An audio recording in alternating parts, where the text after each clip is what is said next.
បេះដូងដ៏ស្អាតស្អំមិនធ្លាប់មានស្នេហាមិនធ្លាប់ជួបការឈឺចាប់តែនៅពេលនេះឈឺស្ទើរស្លាប់បាំងតែមនុស្សបោកចិត្តខ្លាចហើយស្នេហារៀងនឹងការឈឺចាំឈឺស្ទើរស្លាប់ពីបាទ្រាំបេះដូងកំសត់អើយត្រូវតែរឹងមាំត្រូវតែខំទ្រាំរស់ក្នុងភៀមឈឺចាប់ធ្វើជាមនុស្សស្មោះត្រូវគេក្បត់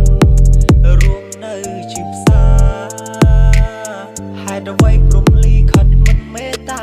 រឿងមួយមនុស្សស្មោះមានកម្មពីសាងពីជាតិណា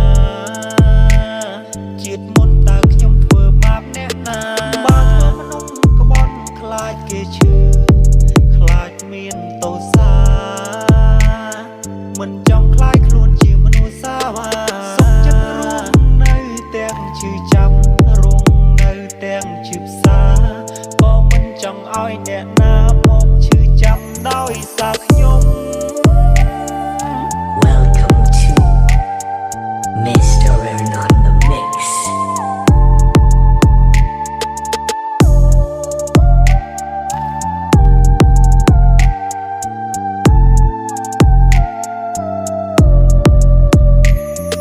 ខ្លាចហើយស្នេហារៀងនឹងការឈឺចាំឈឺស្ទើរស្លាប់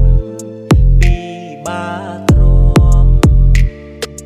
បេះដូងកំសត់អើយត្រូវតែរឹងមាំត្រូវតែខំទ្រាំរស់ក្នុងភៀមឈឺចាប់ធ្វើជាមនុស្សស្មោះត្រូវគេក្បត់រួមនៅជាផ្សារហេតុអ្វីព្រំលីខិតមិនមេត្តារឿងមួយមនុស្សស្មោះមានកម្ម